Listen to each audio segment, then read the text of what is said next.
Good morning and welcome to the Patriot Radio News Hour live on this Thursday. What is it, the 29th of March? Wow, the first quarter's over. This is the last show of the week. We are closed tomorrow. Tomorrow being Good Friday, the markets are closed. We'll be closed, obviously. Easter on Sunday, so happy Easter. I hope you have a great one. May the Easter Bunny bless you with a plethora of eggs out there. And, of course, today's opening day, right? Rockies and the D-backs going at it. Should be exciting. I don't know if you saw at Dodger Stadium, they had like a sewer pipe burst, and it was flooding the field with sewage. And you know what? I was happy about it. I'm not going to lie. I hate the Dodgers, and I'm glad that their field filled up with sewage, and I hope they stink this year. But having said that, our toll-free number, 800-951-0592, the physical delivery of wealth insurance. Now with two locations, one right here in the Valley of the Sun in the Deer Valley Air Park, the other up there on the Front Range at the KHNC Studios in, well, you know what, snowing Johnstown, Colorado. I guess there was snow there yesterday anyway. I know the Front Range needed the water, so hopefully it was a good one for you guys up there. And before, I'm going to say this. This is another one of those shows you're going to want to listen to. We got a couple of clips coming to you. And I'll say this, obviously, the end of the quarter, and I would tell you the last few days, you can probably throw them out. Everyone's squaring books, booking all their profits, getting ready to head out on Good Friday. But this is going to be one of those shows you're going to want to listen to on our website today at allamericangold.com. As I promised, I provided you the leaflet that U.S. Bank gave to us in regards to how we must handle cash deposits. And I'll say this, U.S. Bank was probably one of the last holdouts of the big banks, but that is up there, the front and the back section. And the funny part is that's not all the information. Unfortunately, I think we put the comment, Ramon had the comment up there that Facebook stole less data than the banks require for you to put money into your own bank accounts. But nonetheless, that's up there as promised. We have a couple of different clips. The first one, Andrew Maguire. For those of you that don't know that name, you should. Andrew Maguire was the whistleblower on the manipulation that was being conducted in the gold and silver markets. And, of course, they don't want to talk about it. You know, we hear about the LIBOR scandal and this scandal, that scandal. All the banks that were in the London exchange that were setting the markets all had to plead guilty, and, of course, it still goes on today. But really great video from USA Watchdog. We're going to play part of it. It's a 33-minute video. We're going to play about 14 minutes of it. Yesterday afternoon, after we got off the air, it was the worst auction that we've seen yet as far as U.S. debt. And I know the markets are trying to ignore it, but I'm not sure which way this thing's going to go, but I got a pretty good idea. So all of that coming up, so be ready for that. But because it's Easter, I wanted to share a personal story, and everybody does it different.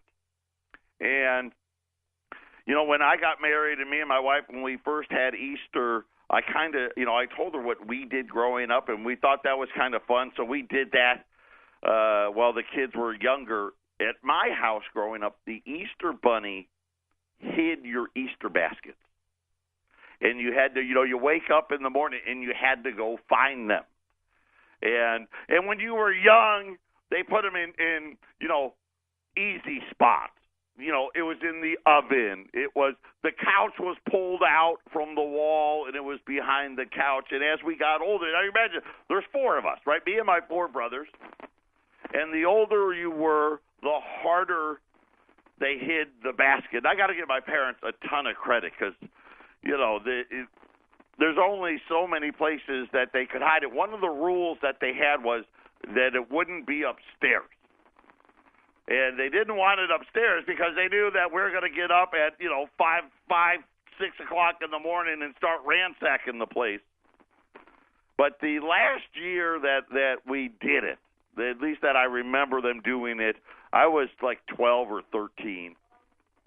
And we had there was a late winter storm in Syracuse.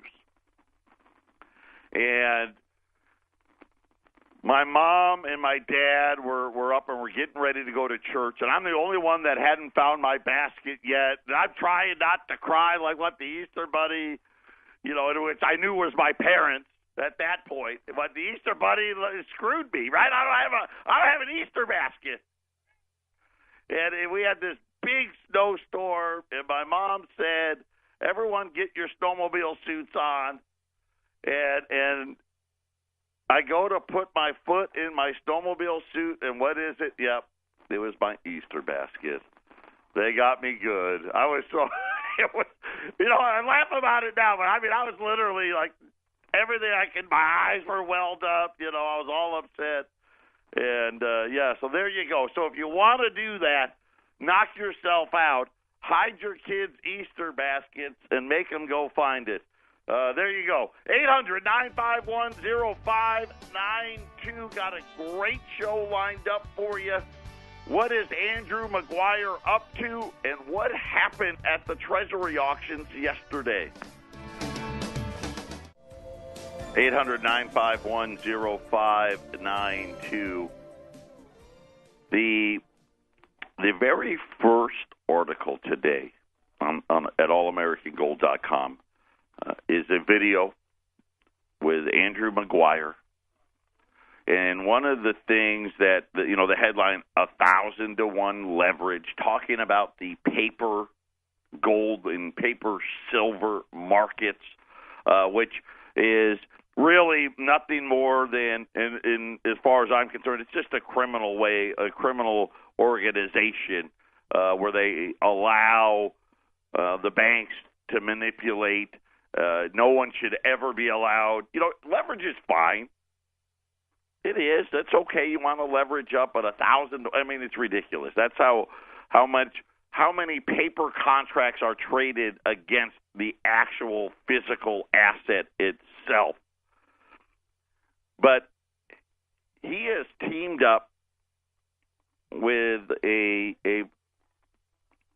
individual, and they are creating a blockchain. Again, remember the blockchain, that's what, the software, if you will, the technology behind the Bitcoin. And they're talking about it's going to be 100% backed by physical gold. And what makes this unique is it's going to be tied to currency trades. In other words, you can trade gold against the dollar, gold against the yen, gold against the yuan, and all of these things. And talking about how many investors in countries are getting behind this. And this is going to be coming in October of this year. Is this the reason why they don't name names, but is this the reason Russia's been doing what it's doing and China's doing what it's doing? I don't know, but it sure would seem to fit. But we're going to play you a big part of that interview here. Ramon, let's start with USA Watchdog. I'm Greg Hunter. Welcome to USA Watchdog.com. Well, it's a real treat, something I've never done before, an interview with two guys at one time because they're both got a lot to say about the gold market. I think it's just really been clawing its way up. A hero whistleblower, Andrew Maguire, who was one of the original whistleblower about all the manipulation and all the leverage in the market. Also, Tom Coughlin, the CEO of Kinesis. And we're all going to talk about how we're going to break this ridiculous stranglehold, which for years people said, anybody that said the gold and silver markets were manipulated, they were wearing a tinfoil hat. Of course, now they've pled guilty to all kinds of crimes and manipulation in the gold and silver market, multiple banks. Well, let's talk about how we're going to break this stranglehold where we don't have any honest markets anywhere. LIBOR, the futures, Forex, gold, silver, as you know. A lot of people have been recently asking questions about exchange to physical.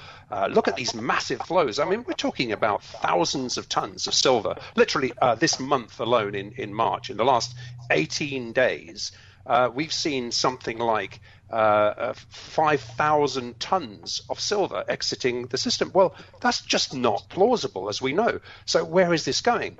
Where is all this exchange for physical gold going? It's going into, it's by the time you net out the average gold purchase, for example, in London, both aggregated fixes are maybe 3 tons? It used to be 7, but it's reduced to about 3 tons because liquidity is flowing into the physical markets in Asia.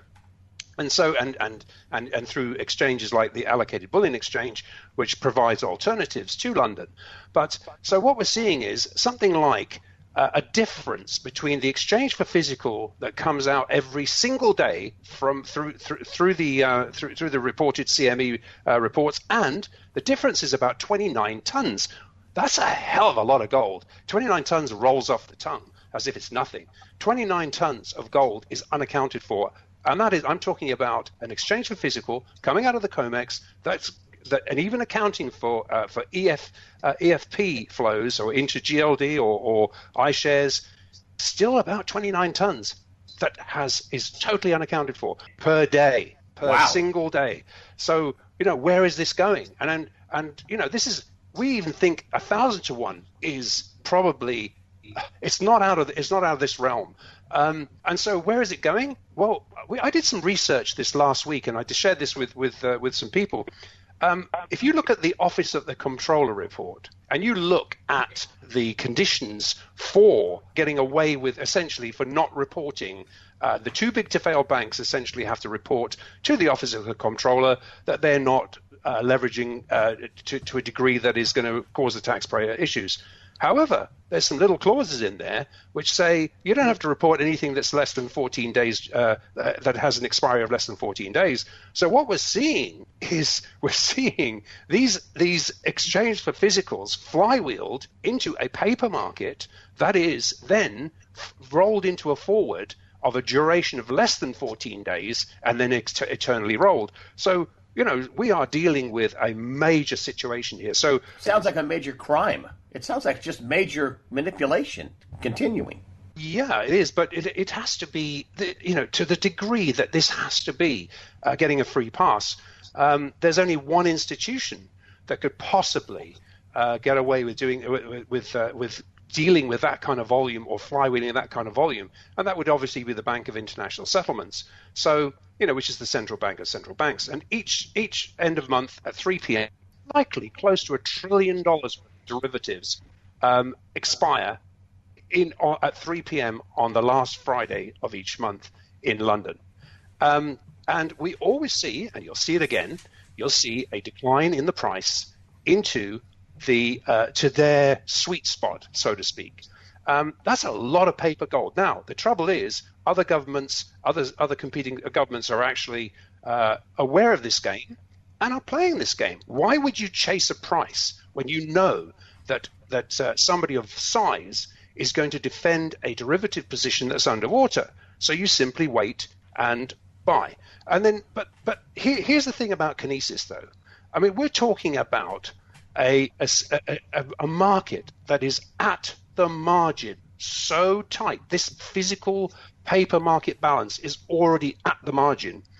And due to the immense and unprecedented paper market dilution we're witnessing right now, real competing physical demand forces discipline on the paper market, and it raises the point where the lines cross. The powers that be. Ramon, stop it right there. So let's just review what they're talking about. So they're talking about how the central banks, with the help of the Bank of International Settlements, skirts the law of leverage that they all got in trouble for, by rolling these contracts, and you hear them talk about the last Friday of the month, and think about this week. This is a great example, right? The markets are closed this Friday, so it happened Wednesday, Thursday, right? We saw gold pull back over the last couple of days, really for no reason, but it doesn't matter. The fact of the matter is, this is how it is, and everybody that knows it. And now they're coming up with a system, they call it kinesis, that is going to start draining the physical supply of gold out of the markets and force the gold price to be reset. In other words, force margins. This is their goal of lack of delivery. In other words, trying to put the physical markets in a position where they are unable to physically deliver their products and set up what they're calling for a reset in the price of gold. In other words, they're going to try to break the manipulation cycle. Let's continue with the clip. Central banks, the BIS, the Bank of England, the Federal Reserve, they don't want to lose control of the price of gold because it all makes their currencies look terrible. What are we looking at with the price of gold? I think what we're saying here is that we've already seen an inordinate amount of leverage. How far can you create dilution? It's not as if the control lays with any one single central bank anymore. Now, let's not forget that we have competing central banks who value the physical product. And what we're seeing is, over time, we're seeing the liquidity, the paper market liquidity, flowing into the physical markets. Now, for example, you want to sell gold on the Shanghai Stock Exchange, the Shanghai Gold Exchange, you have to, novel idea, you actually have to have the physical deposited before you sell it. Now, essentially... Hold it right there. So they talk about, for the first time, at least in the, let's call it the central bank era, there's a competing interest, right? Think about the old central bank era, right? You had the United States, you had the ECB, right? The Bank of England, and you had the Japanese central bank, right? And they all were colluding together. Now we have the Chinese who have opened up their own gold exchange, their own silver exchange. Here's the difference between their exchange and what I'll call the old guard central bank exchange in London. In China's exchange, you cannot sell unless you actually have the product to sell. Novel idea.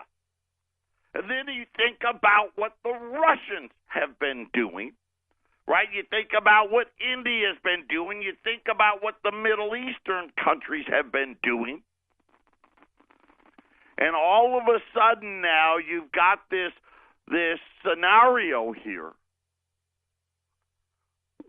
where things are starting to add up, right? We're seeing the dollar hemorrhaging. We're seeing all of the what I'll call the old world central banks all doing things that are on the path towards the destruction of currency and fiat money, right, and all that stuff. I mean, we get that part. We know that. It doesn't matter. Japanese debt is just as unpayable as our debt, which is just as unpayable as the European debt, right? Everybody gets it. And now, all of a sudden, the new powers are coming in with a competing viewpoint. And is kinesis the one? Is this the way it's going to happen? Let's keep going. What's happening is we're seeing the paper market now diluted to the point where somebody's going to take advantage of that price. And that's exactly what's happening. And we're seeing stair steps higher although each and every month we just described how we see massive interventions to protect derivative positions that are underwater, and they're talking about official ones, but essentially that leverage reaches a point where you either got two things. You either got the offer to sell physical gold diverging from the paper price, which illustrates you've got a broken market, or and so really it's basically that's the bottom line of it. You can't have both. You can't have both things. You can't illustrate that the paper markets are broken. Do you think, Tom? Do you think they've already lost control? Not necessarily. I mean, my view is that they will control until the very end, until you basically get a market failure or a default to delivery. There's already plenty of defaults to delivery going on right now. Wow, I did not know that. So that's going on right now. Yeah, they're going on right now, and they say delay in delivery, but ultimately what it is a default in delivery, and there's a lot of minting of brand new bars going on out of the London pool. Right, so coming up on a break, they're talking about deliveries and delay in deliveries and the type of bars that are being delivered. This is a very, very important point for what's happening in the paper gold and silver markets as well. I don't want to miss out on it, so we're going to stop it there. I know we're coming up on a break. When we get back, we'll finish with Andrew McGuire and Tom Coughlin about what is really happening with physical delivery and then what Kinesis is going to do to that when we return.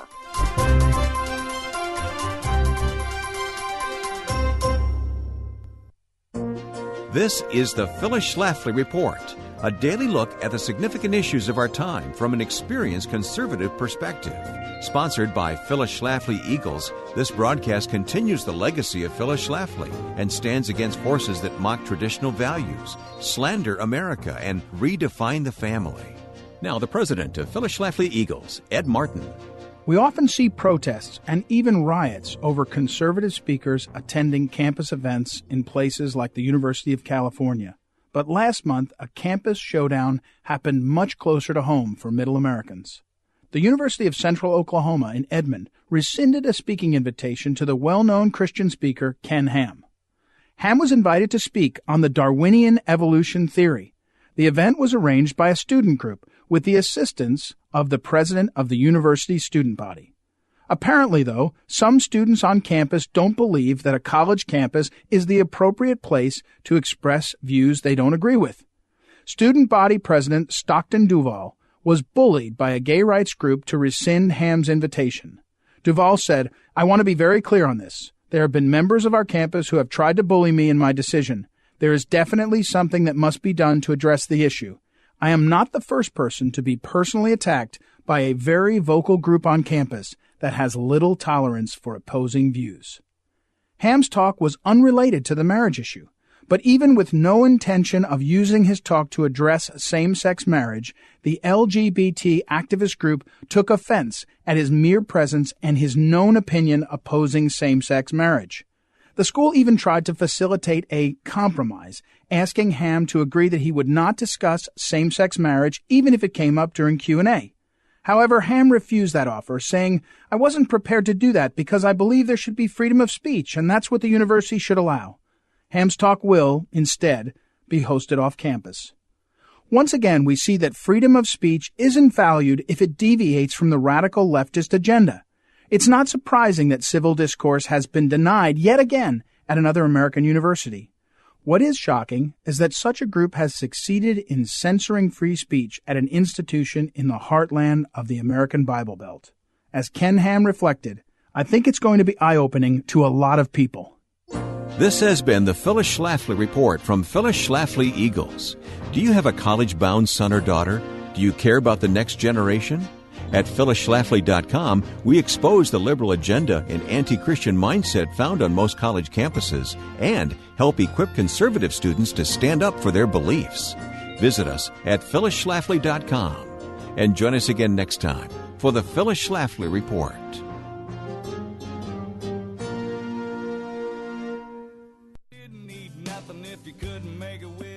Welcome back, Patriot Radio News Hour. We're listening to USA Watchdog we're playing about 14 or 15 minutes of this 33-minute interview. The entire interview is the lead article on our website today. We left off, and Ramon's reset it. So this next section. So the first part, they're talking about the manipulation in the paper markets. We know that. Then they actually explained how they're getting around the new rule and how they believe the Bank of International Settlements turning, wink, wink, nod, nod, this is how we're all going to do it. Then they talked about how for the first time now we've got competing interests from other central banks. And now they're talking about what's actually physically happening in the physical delivery market. We're going to pick it up from there. Do you think they've already lost control? Not necessarily. I mean, my view is that they will control until the very end, until you basically get a market failure or a default to delivery. There's already plenty of defaults to delivery going on right now. Wow, I did not know that. So that's going on right now. Yeah, they're going on right now, and they say delay in delivery, but ultimately what it is a default in delivery, and there's a lot of minting of brand new bars going on out of the London pool, right? So why is there a delay in delivery, and why is there a 2018 stamp on the bars, right? It's because it's freshly minted and it's going through the refinery. So they say right now they're on what they call delay in delivery.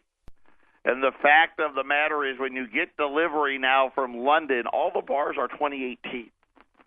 Right? And, of course, remember now, London's supposed to have this stockpile of bars. Kind of, think about like Fort Knox, right? There's supposed to be these bars, and they're all supposed to be from when they melted gold down in 1933. And why would it be that when you get physical delivery that they're 2018 bars? Right? Where are the bars that have allegedly been sitting there for years and years and years? Let's go on. There at the moment, there's basically no silver, that's for sure.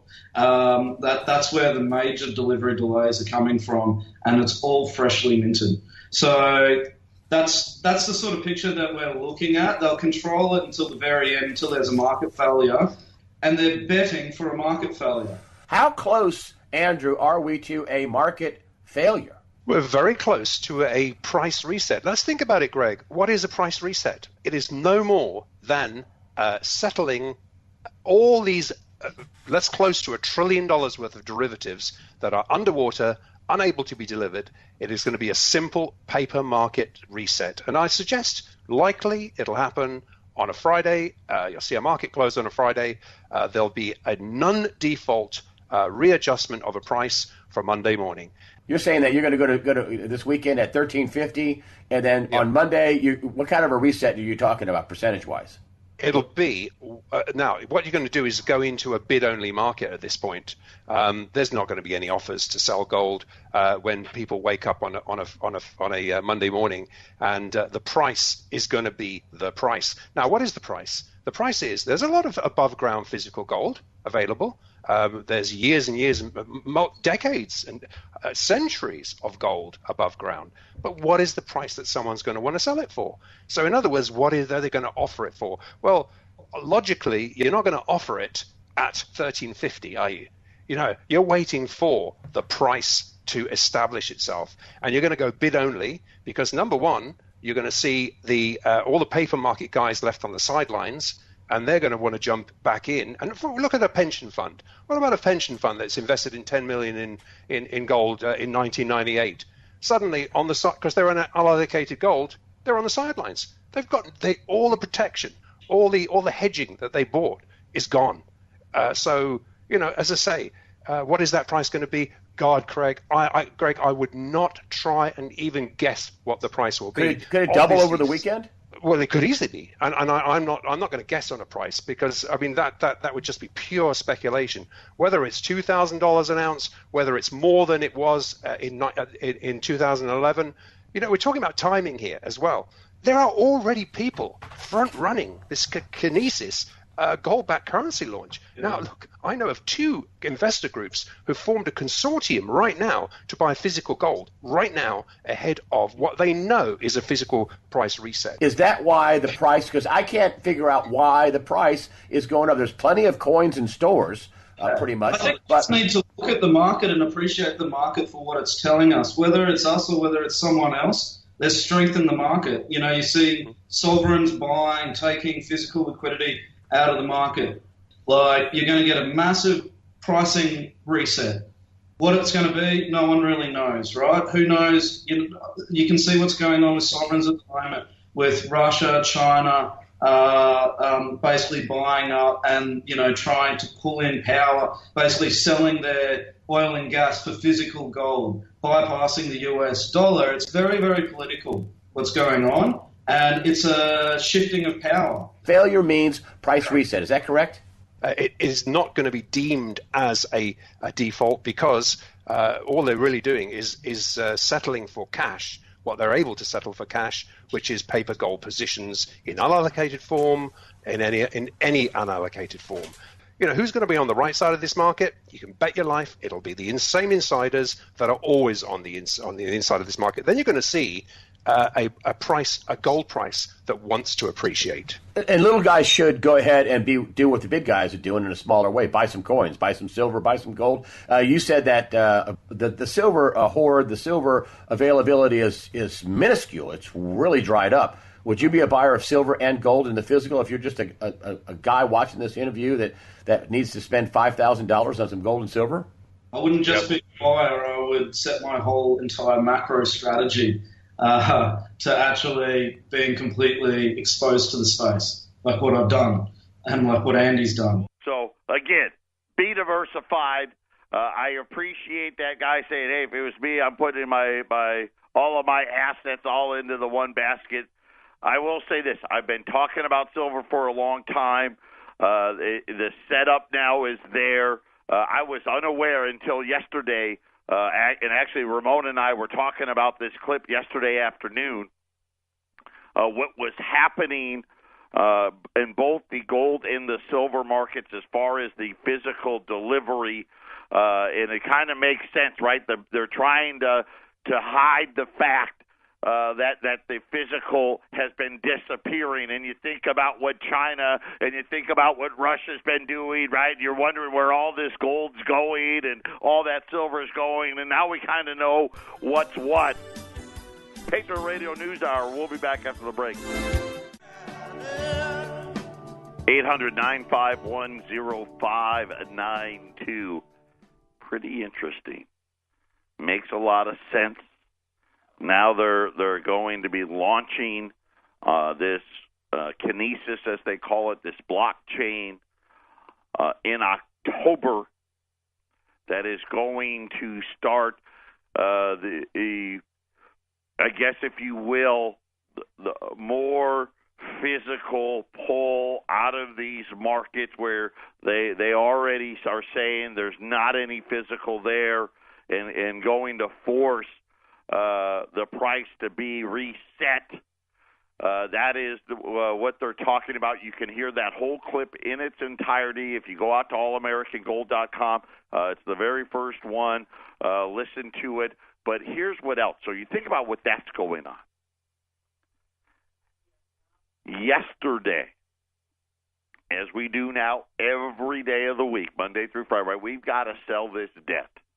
And we're selling, let's round up a little bit, $300 billion every single week, and it's only getting bigger. And we have all this weirdness going on with the bond rates, and we've got this yield curve compression, and everybody knows when the yield curve inverts, in other words, when the shorter-term notes have a higher interest rate than the longer-term notes, that means recession is coming. I think it could mean big problems. But yesterday afternoon was one of the worst-performing auctions we have seen in really memory Here's Rick Santelli yesterday after the bond auction. Ramon, let's play Santelli. $29 billion in 7-year notes are up for auction. Rick Santelli is tracking the desire to lend money to the U.S. government. What's the demand like, Rick? Oh, boy, this is not a good way to finish $94 billion in supply. I gave this auction a dog minus, a D minus. And here's the part that's strange. Yields have moved to a zone where maybe there's an air pocket for them to move lower. But maybe it's the holiday shortened week or just nervousness about breaking out of ranges. But D minus, let's go through it. The 29 billion 7-year notes yielded 2.72 at this Dutch auction. That was above the range of the when-issued market, and it was a wide one. You could tell, watching the when-issued market, that this wasn't going to be a good auction. They had a basis and a half bid-offer spread pretty much the entire last hour, so 2.34 bid to cover. That's the worst since February of 16, 10 auction average of 252. 55.8 on indirects, also the worst since February 16. The only thing that wasn't the worst since February 16 was directs at 12.1, still 2% below the 10 auction average of 14. Dealers take a rather large 32.1% of this auction. This is everything you don't want to see in an auction. And finishing out the week, it really makes one wonder if investors are just grabbing onto the notion that rates are going to stay firm despite the movement of the last 36 hours. Melissa Lee, back to you. Can I ask a question right quick? Do you think the auctions will be difficult for the foreseeable future as the Fed raises rates? Because maybe investors are expecting higher rates down the road. I can get a better yield down the road if I wait. You know, I think that's a pretty safe bet to go with that statement, although I do think there's going to be periods where they'll jump in more. But at this point, they're taking a wait-and-see approach, definitely due to the deficits and definitely due to the additional supply. There you have it. Start putting the pieces of the puzzle together. Fascinating, right? You didn't see Wall Street closed down yesterday, but not a lot, right? It's up a couple of hundred points at least now. We all know now it doesn't matter where it starts. All that matters now on Wall Street is the last hour of trade. But you saw what happened. The markets, well, I should say the U.S. and the investors and whatnot, they're trying to make it look like, hey, we're done with these rates, right? We're going to keep them below 3% and everything. There's no inflation. There's no this. There's no that.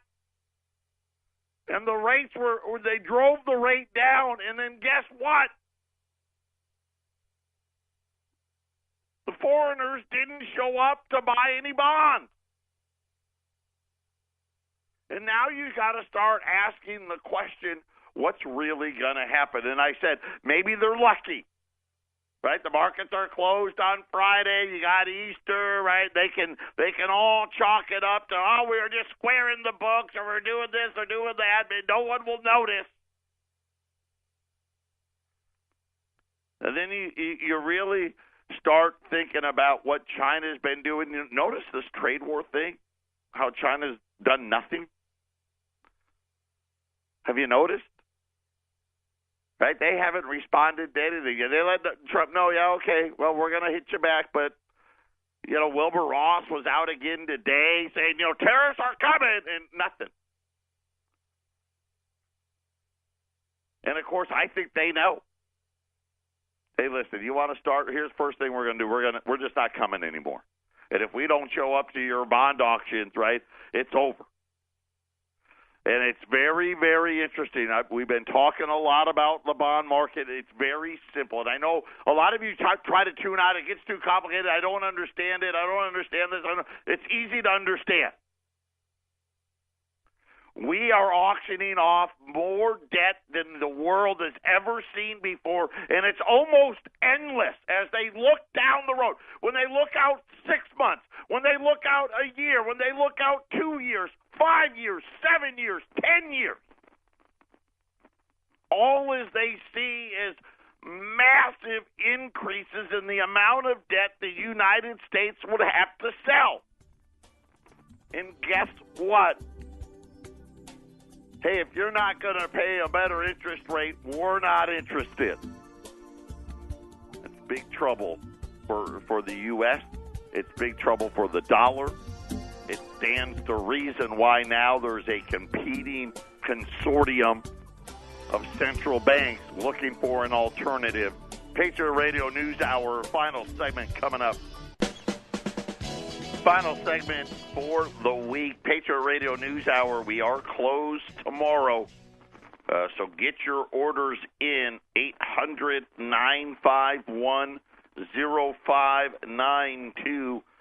U.S. Silver Eagles, because they already said silver, physical delivery silver is in the biggest, what they're calling, what did they call delayed, right? Delayed shipping. They're at $3.80 a roll today at 800-951-0592. U.S. $20 Liberty gold pieces. $13.75 today. So we'll put those on special at $13.75 on a U.S. $20 Liberty gold piece, $380 on U.S. Silver Eagles. A quick look at the markets here. Gold and silver really aren't doing much. They're just hanging out. Gold's down $1. Let's call it $2. $13.23.50. Silver's up 2 cents. $16.27. Right now, and again, I don't know that it matters. You got to tune in for the last hour. Right now, the Dow's up 225 points. The S&P and the NASDAQ are higher as well, but that will all remain to be seen at the end of the day because everything happens now. Think about it. We're down to like the last hour now. It used to be you were a long-term investor. Then now you got to be a day-to-day investor. Now you got to be an investor of the hour as they try to cover up what's really happening. And I just think just the two articles that we did today, talking about the paper contract market, what they're trying to hide on the physical delivery side and the price suppression. And don't be fooled. Did you hear what they said? Don't worry. These paper guys, they're going to make their money. But they know what's going to happen, and they're going to be ready for it. The question is, are you going to be ready for it? And they said something that I always say, you got to be your own central bank. Understand what is really happening out there. Try to put away the noise, the day-to-day stuff. And, yes, Tesla bonds are in trouble. Just like, remember I told you a few days ago, they've got big money problems now over there. Donald Trump today going after Amazon about how they don't pay any taxes and all of that stuff. And, of course, what Facebook's been doing. And all of that's really just noise for what the real big picture is. Make sure you're ready. Make sure you've gotten prepared. Be your own central bank. Call, put it away. We got now 2 office locations. So all of you up in Colorado, call the 800 number, place your orders. We can ship it to you for the $35 or save the shipping cost, and you can pick it up right there in Johnstown. 800-951-0592. That is our toll-free number. Of course, you can order online all weekend long at allamericangold.com. I'll go out, and you know what I'll do? I'll put the $20 Liberties, I'll put the sale price on. The Silver Eagles price is already up there, so you can order online all weekend long. And if you want to pick up and save on the shipping charge, you can do so. And just write the note where you're picking up in Phoenix or picking up in Colorado, and we'll get it all taken care of for you. Enjoy the Easter weekend. Good Friday's tomorrow. Go D-backs on opening day. Sorry, Rocky fans. Go D-backs. We'll be back on Monday.